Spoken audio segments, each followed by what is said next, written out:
Je m'appelle Lisa Gherardini.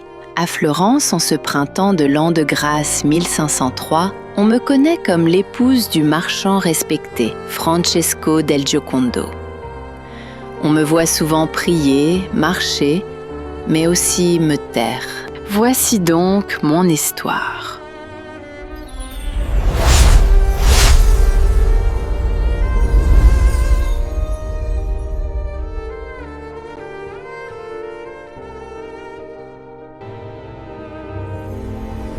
La Joconde, portrait d'un secret.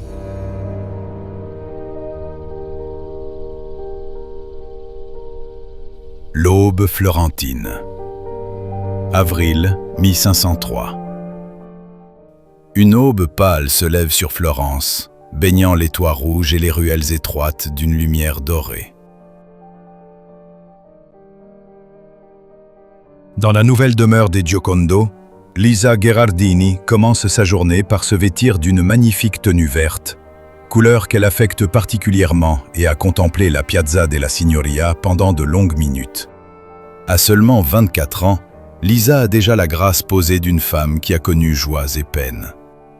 Mariée à 15 ans à Francesco del Giocondo, un marchand de soie prospère de 14 ans son aîné, elle mène une existence confortable dans la tradition pieuse de la Florence du XVe siècle. Chaque matin, ses doigts égrènent son chapelet avec dévotion, tandis qu'elle remercie le ciel pour sa famille. 6 enfants sont nés de son union avec Francesco, et prie pour l'âme des 2 petits qu'elle a perdus en bas âge. Ces deuils précoces ont approfondi sa foi catholique. Sous son voile, ses lèvres murmurent le nom de la Vierge Marie, mère ayant connu la douleur, afin d'y puiser consolation. Je pense à toi, ma petite Anna chérie. Prends soin de ton frère Matteo que tu n'as pas connu. Je vous aime, votre maman. Non loin, Francesco l'observe d'un œil approbateur avant de partir à ses affaires. C'est un homme d'un certain âge, au visage austère et à la stature imposante, connu pour sa droiture sévère en affaires comme en famille. « N'oublie pas, Lisa, le peintre t'attend ce matin », dit-il d'une voix posée en nouant sa cape sombre. Lisa incline la tête en silence. Francesco a commandé le portrait de sa jeune épouse par Léonard de Vinci, peintre de renom qui vient de revenir à Florence, afin d'orner leur nouveau foyer acquis récemment. Si Lisa respecte son mari, elle ne peut s'empêcher de sentir son cœur s'accélérer à l'évocation de l'artiste. Tandis que la porte se referme sur Francesco, parti rejoindre les négociants de la Loggia del Mercato Nuovo, la jeune femme respire un instant l'air frais du petit matin. Le parfum des citronniers du jardin s'élève, mêlé à celui plus lointain du fleuve Arno. Un pressentiment doux amer l'étreint. Cette journée ne sera pas comme les autres. Plus tard dans la matinée, Lisa franchit le seuil de l'atelier de Léonard de Vinci, situé non loin de Santa Maria Novella. Le lieu est baigné d'une clarté douce. La lumière printanière filtre par une haute fenêtre, révélant des particules de poussière dans l'air et éclairant à demi les croquis anatomiques épinglés au mur. Bonjour, maître. J'espère que je ne suis pas trop en retard. Non, mon enfant. Travaillons maintenant. Léonard, la cinquantaine grisonnante et le regard vif, accueille Lisa avec une courtoisie chaleureuse. Lisa patientait dans le patio du maître.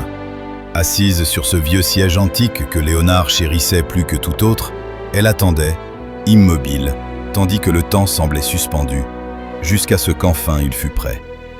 Au centre de la pièce trône un chevalet sur lequel est tendue une toile en cours d'élaboration. Un luth joue doucement dans un coin de la pièce.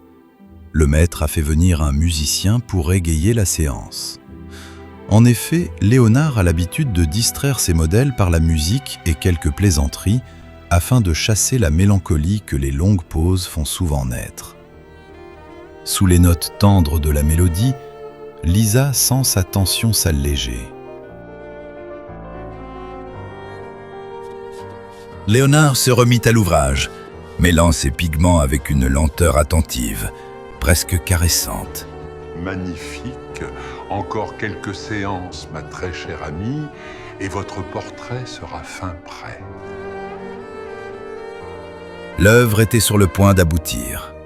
Depuis des mois, les séances du maître avaient glissé imperceptiblement vers autre chose. Un rendez-vous silencieux, chargé d'une tendresse retenue, jamais nommée. Lisa sentit alors son cœur se troubler.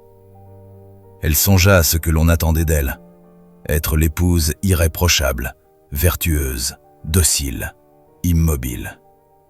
Pourtant, sous le regard de cet homme au génie calme et bienveillant, une chaleur discrète la traversa. Un vertige léger, presque interdit, comme si quelque chose en elle s'éveillait. Une présence à soi, une promesse qu'elle n'osait formuler. « Vous semblez soucieuse aujourd'hui », reprend Léonard à mi-voix. « Je ne voudrais point vous ennuyer avec mes états d'âme, maestro », répond-elle avec un sourire contraint.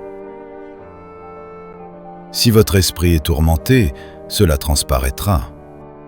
Mais si quelques douces pensées vous habitent, alors ce reflet embellira vos traits. » Un silence tombe, seulement rythmé par la mélodie apaisante. Lisa médite ces paroles. Oserait-elle se confier à lui?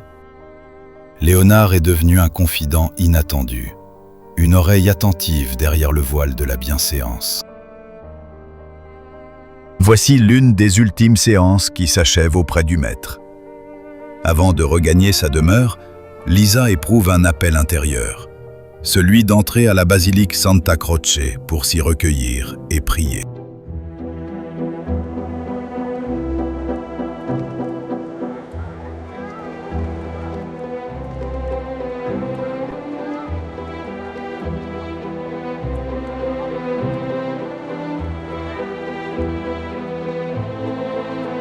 Dans le silence sacré, Lisa s'agenouille sur un prie-dieu en bois poli. Ses mains se joignent d'elles-mêmes et elle ferme les yeux. « Mon Dieu, éclaire-moi » murmure-t-elle, la voix brisée. Son chuchotement se perd dans l'immensité de la nef. Elle lutte pour ordonner ses pensées. Comment exprimer ce trouble sans nom qui la saisit dès qu'elle pense à Léonard? Est-ce un péché d'éprouver une affection si vive pour un autre homme que son époux, même en silence, même sans acte répréhensible? O dolcissima Vergine Maria, Madre pietosa e piena di grazia. Volgi a me i tuoi occhi misericordiosi. De retour chez elle, Lisa a ses pensées. Serait-ce un péché que de goûter ainsi la complicité naissante avec un autre que son mari? Elle sent la culpabilité l'étreindre, mais plus forte encore est la chaleur qui se propage dans son être lorsqu'elle voit Léonard la regarder comme nul autre ne l'a jamais fait. Ni son mari, ni aucun homme n'a cherché à connaître vraiment son âme de la sorte. Des décennies plus tard, on rapportera que ce portrait d'une femme au sourire insaisissable a été emporté en France par Léonard lui-même, faisant désormais partie des trésors du roi François Ier.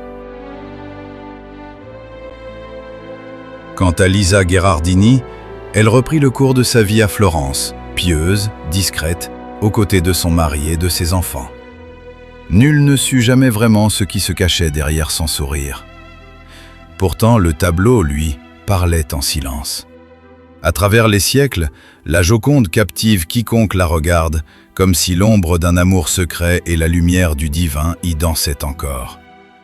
Ce sourire, né un jour d'avril 1503 sous les pinceaux de Léonard, demeure le gardien poétique d'un mystère, le portrait d'un secret que seule Lisa connaissait.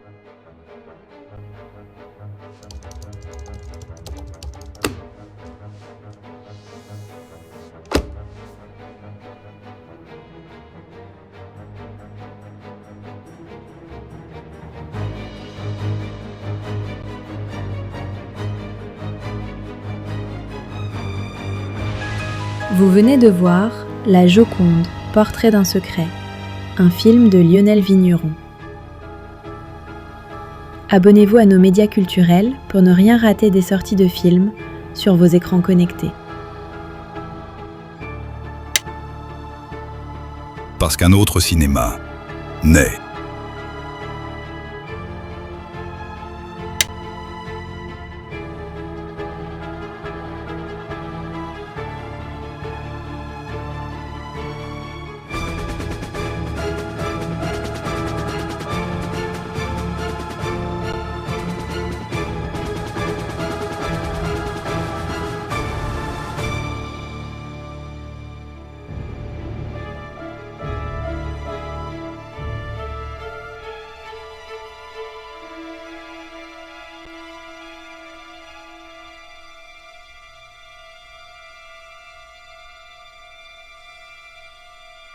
The Time Machine.